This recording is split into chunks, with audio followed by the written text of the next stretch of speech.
2024 में किसकी गवर्नमेंट बनेगी?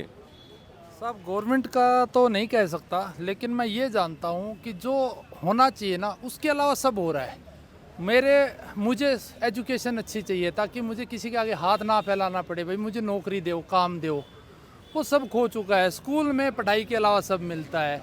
कोई बीमार हो गया तो मुझे पता नहीं है मुझे दवा मिलेगी कि नहीं मिलेगी। मेरी ज़मीन जायदाद ज्वेलरी बिक सकती है, लेकिन गारंटी नहीं है कि मुझे इलाज मिलेगा कि नहीं मिलेगा। 70 साल हो गए देश को आज़ाद हुए, क्या इस काम के लिए देश आज़ाद हुआ था क्या? आज मेरे बच्चों के लिए एजुकेशन नहीं है। स्कूलों की दुकानें बनी हुई है, इतनी महंगी महंगी फीसें हैं, और या मैनेजमेंट कोटा है। दो मुद्दे। तीसरा मुद्दा, मुझे तसल्ली नहीं है कि मैं यहाँ से निकल के जा पाऊँगा कि नहीं जा पाऊँगा, मेरी बहन बेटियाँ निकल पाएगी कि नहीं। जहाँ मर्जी स्नैचिंग हो जाती है, मोबाइल छीन लेता है, चलती गाड़ी से मोबाइल बाइक से छीनता है, नाक टूट जाती है, कोई सुनने वाला नहीं है। इतनी कॉम्प्लिकेशन बनी हुई है। आप चले जाओ, आपके जूते घिस जाएंगे भाई साहब, आपको न्याय नहीं मिलेगा, क्योंकि इसको अंग्रेजों के टाइम के कानून बने हुए। इतने कॉम्प्लिकेशन है। देश में 3 चीज़ों की सबसे ज़्यादा ज़रूरत है। सबसे पहली, सही एजुकेशन।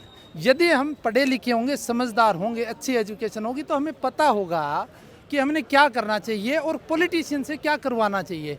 पॉलिटिक्स बुरी नहीं है, लेकिन मुझे लग रहा है कि हम उनको सही बता ही नहीं पा रहे हैं कि मुद्दे क्या है। चलो उनका काम है भटकाने की कोशिश करें, लेकिन एक अनपढ़ आदमी फराटेदार इंग्लिश भले ही ना बोलता हो, मेरे ताऊ जी मुझे रोज़ समझाते हैं कि बेटा देश में और कोई मुद्दे नहीं है जब तक ये 3 मुद्दे हल नहीं होंगे। सबसे पहला, अच्छी एजुकेशन नहीं मिलेगी ताकि हमें समझ हो क्या अच्छा है क्या बुरा है। दूसरी, हमें एक बुजुर्ग है, बीमार हो गया, जवान बीमार हो गया, उसको इलाज नहीं है, हॉस्पिटलों में तो दवा नहीं है साहब, मैं बीमार हो गया, क्या करूँगा मैं बाकी मुद्दों से। और तीसरा मुद्दा सबसे ज़रूरी जो है कि कानून व्यवस्था, न्याय व्यवस्था। मेरे पास कुछ भी हो, मुझे पता नहीं कल मेरे पास रहेगा कि। मैं चाहता हूँ मैं चाहे 10 रुपये कमाऊँ यहाँ सफाई करके, वो मेरे हों, लेकिन वो भी मेरे नहीं है। आपको क्या लगता है मोदी गवर्नमेंट में क्या इस तरह की सिचुएशन है, न शिक्षा का, न स्वास्थ्य का और न कानून व्यवस्था, तीनों क्या गर्त में चला गया है?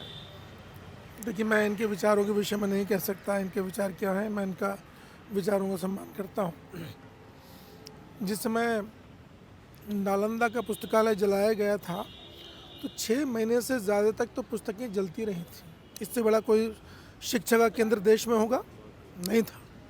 तक्षशिला, चंद्रगुप्त, चाणक्य, ऐसे लोग इस देश में रहे हैं। उस समय शिक्षा का स्तर क्या था? पूरे षड्यंत्र पूर्वक देश में 800 साल मुगलों ने, 200 साल अंग्रेजों ने शिक्षा को ध्वस्त किया। गुरुकुल को पोंगापंथी कहा गया। जिस समय इंग्लैंड में स्कूल नहीं होते थे, उसकी कल्पना भी नहीं थी, उस समय यहाँ हजारों लाखों गुरुकुल होते थे। खत्म हो गया। उन्हीं चीज़ों को यदि ठीक करके आगे बढ़ने का प्रयास देश उठ खड़ा होने का कर रहा है तो इसके लिए धन्यवाद करना चाहिए।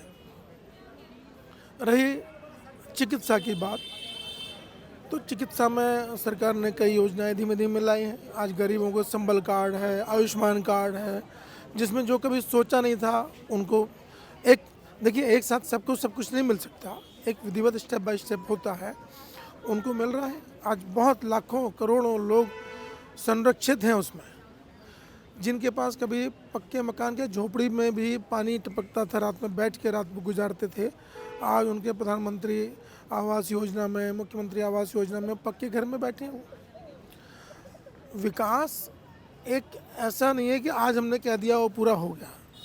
विकास एक प्रक्रिया है लगातार आगे बढ़ने की। मैंने वही कहा कि न्याय यात्रा वैसे करने की अपेक्षा जो अच्छे काम हो रहे हैं उनको आगे बढ़ाइए। कानून व्यवस्था का भी सवाल उठा रहे हैं कि कानून व्यवस्था बिगड़ी हुई है, लोगों को न्याय नहीं मिलता है आसानी से। कुछ विषय ऐसे हैं जो जब से मानवीय सभ्यता शुरू हुई है तब से लेके अनंत तक दिक्कतें उसमें रहेंगी। सिर्फ राम राज्य की कल्पना हम जो करते हैं कि जिस समय राम राज्य था उस समय कोई भी गलत काम नहीं होते थे, तो वो जो चीज़ें हैं उसी की तरफ कहते हैं भाई राम राज्य आए। महात्मा गांधी ने भी राम राज्य की कल्पना की, नरेंद्र मोदी जी भी राम राज्य की कल्पना कर रहे हैं। अब समाज है, उसमें सब कुछ ठीक करना संभव नहीं है, लेकिन फिर भी बहुत कुछ अच्छा विश्वास जनता का बड़ा है। आपको क्या लगता है कि एज ए वोटर आप किसको वोट देंगे पीएम के लिए? निश्चित रूप से नरेंद्र मोदी के नाम पर। क्यों आपको लगता है कि मोदी हैट्रिक लगाएंगे? सवाल हैट्रिक का नहीं है, सवाल इस समय देश और समाज का है। देश और समाज के लिए काम करने वाले लोगों में जो सर्वश्रेष्ठ और सबसे बड़ा नाम आज है वो श्री नरेंद्र मोदी जी है। उसके अलावा दूसरी किसी पार्टी में दूर दूर तक कोई दिखाई नहीं देता जिस पे जनता विश्वास करे। राहुल गांधी न्याय यात्रा पर निकले हुए हैं और हजारों की भीड़ उनके पीछे पीछे चल रही है। ये सब आर्टिफिशियल चीज़ें हैं, इन यात्राओं से कुछ नहीं होता है। देश जिस यात्रा पे चल पड़ा है उस यात्रा में जनता का विश्वास नरेंद्र मोदी जी की तरफ है। सड़कों पर ऐसी यात्राएं करने की अपेक्षा यदि वो समाज को साथ में लेके चलते, आज पूरा देश राम मंदिर के लिए उठ खड़ा हुआ, वहाँ पूरा देश जा रहा है, गया, पूरी दुनिया के लोग आए, वहाँ उनको जाना चाहिए था, यात्रा करनी चाहिए थी। इन फर्जी यात्राओं से कुछ होना जाना है नहीं। साहब मैं एक बात और सरकार से रिक्वेस्ट करना चाहूँगा, मुझे नहीं पता मेरी बात कहाँ तक पहुँचेगी, लेकिन इतना है कि जो हमारी न्याय व्यवस्था है ना उसको इतना सिंप्लीफाई करो कि कंप्लेनेंट के जूते ना घिसे घिस घिस के। जो क्रिमिनल है उनके सारे राइट है, उनकी सब बातें करता है। एक कंप्लेनेंट है जिसके नुकसान हुआ उसकी कोई बातें नहीं करता। तो ऐसा नहीं है कि प्रशासन गलत है और है, हमारी जो प्रोसेस है ना उसको सिंप्लीफाई करने की ज़रूरत है ताकि उसको दर दर ना भटकना पड़े। और जिसने जो गुनाह किया है उसको पता होना चाहिए, यदि तूने गुनाह कर दिया तो उसकी सज़ा मिले, चाहे एक दिन की हो। वो जो सज़ा है वो फर्म होनी चाहिए, मिलनी चाहिए। तो चोर है, मुझे सबने पता है कि हाँ बहुत बढ़िया बुलडोजर मॉडल सही नहीं है। मैं बुलडोजर की नहीं बात कर रहा, योगी साहब बेहतरीन राज चला रहे ना साहब। मैं ये कह रहा हूँ प्रोसेस को ऐसा सिंप्लीफाई, मुझे नहीं पता आप किस तुरंत न्याय की बात कर रहे हो। मैं ये कह रहा हूँ कानून सम्मत कानून में लिखिए ना, फिर वो चीज़ें आप लिखवा दो कानून में कि भाई ये हम गोलियां चलाएंगे या जैसे भी करें। मैं नहीं कहता सारे वो जो काम हो रहा है वो बेहतरीन हो रहा है, मैं किसी पॉलिटिकल पार्टी बात नहीं कर रहा। ये क्या आज का है क्या, योगी से पहले भी तो यही कानून व्यवस्था थी। कानून अपना है, उसको सिंप्लीफाई करने की ज़रूरत है ताकि क्विक उनको न्याय मिले, जुतिया ना किसी। देखिए कानून जो है हमारे देश में लचीला कानून है। मेन चीज़ आती है उसको एग्जीक्यूट कौन करता है और कैसे किस दृढ़ इच्छा शक्ति से करता है। यदि उसमें लिबर्टी मिल जाए तो बहुत सारे लोग उसका दुरुपयोग करते हैं। सत्य में जैसे लोग करते आ रहे थे और भ्रष्टाचारी बाहर घूमते थे, देश को लूट खाया था, कागजों पे सड़कें बन जाती थी। अभी उसको एग्जीक्यूट करना, जैसे उत्तर प्रदेश में योगी जी ने किया और भी कई जगह हुआ है, नरेंद्र मोदी जी ने किया। इसलिए बात आती है कॉमन सिविल कोड की, सबके लिए एक कानून, कि जब एक के लिए एक सज़ा मिल गई तो उस कानून से दूसरा बच ना सके। और एक कानून से किसी को सुरक्षा मिली है तो दूसरा उसका दुरुपयोग ना कर सके। इन सारी चीज़ों के लिए भी कॉमन सिविल कोड होना ज़रूरी है।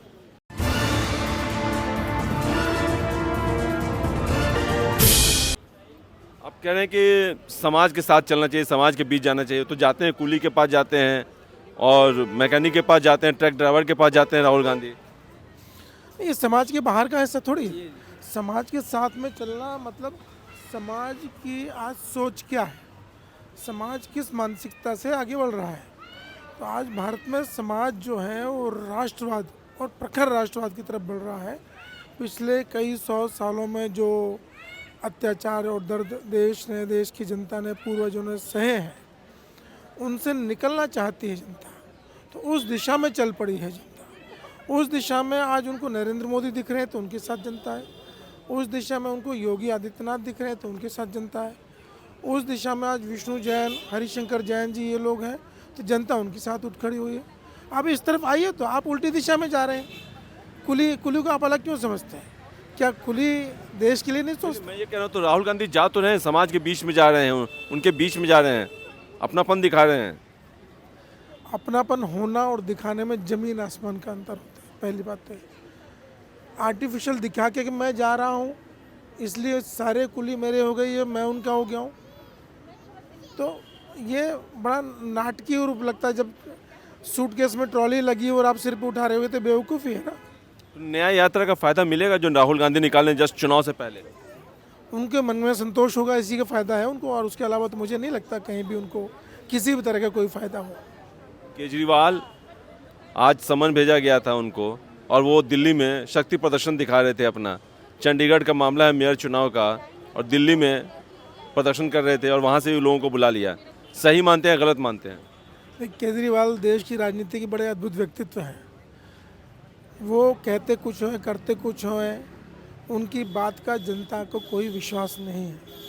और यदि किसी एजेंसी ने उनको नोटिस भेजा है, कानूनी प्रक्रिया है, प्रशासनिक प्रक्रिया, उनका पालन करना चाहिए। अब कानूनी प्रक्रिया उसमें जनता लेके खड़े हो जाओ तो कल से जिसके पास जनता होगी कानून उसका हो जाएगा ना, ऐसा तो नहीं हो सकता। जो कानूनी बातें हैं उन्हें कानूनी प्रक्रिया से आप हल करिए। जब जनता में विश्वास बढ़ाने की, जनता के लिए काम करने की बात होती तब जनता को लेकर आइए। खुद के काले कारनामों को ढकने के लिए जनता की भीड़ खड़ी करना ये तो उचित नहीं है। तो हेमंत सोरेन की जैसे गिरफ्तारी हुई, ईडी ने बार बार समन भेजा मनी लॉन्ड्रिंग केस में, और वो पेश नहीं हुए और अंत में गिरफ्तार हो गए। क्या लगता है केजरीवाल को भी यही डर सता है, इसीलिए वो पेश नहीं हो रहे हैं? और क्या प्लान भी रहेगा कि अगर मैं गिरफ्तार हो जाऊँ तो कौन सीएम बनेगा, इसी पे वो काम कर रहे हैं?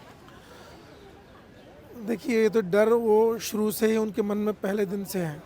उन्होंने अन्ना हजारे जी का उपयोग किया, उसके बाद उनको निकाल फेंका, उनको अन्ना का डर रहा।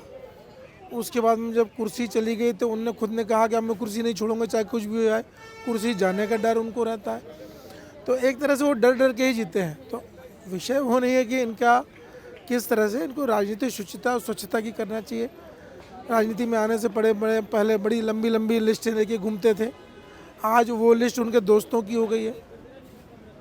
तो ये तो जनता सब देखती समझती है ना। दिल्ली में जैसे सहमति एक तरह से बन गई है कांग्रेस और आम आदमी पार्टी में लोकसभा चुनाव को लेकर, तो क्या लगता है अगर ये सहमति बन जाती है और मिलकर चुनाव लड़ते हैं तो विधानसभा चुनाव जो होगा दिल्ली में, क्या इसका गलत मैसेज जाएगा पब्लिक में और वो उनके खिलाफ जाएगा फैसला, केजरीवाल के खिलाफ? देखिए, जनता इन दोनों को चोर चोर मौसेरे भाई समझ गई है। अब दोनों भाई मिलकर चुनाव भी लड़ेंगे तो भी जनता को मालूम है कि ये किस स्तर के व्यक्तित्व लोग हैं।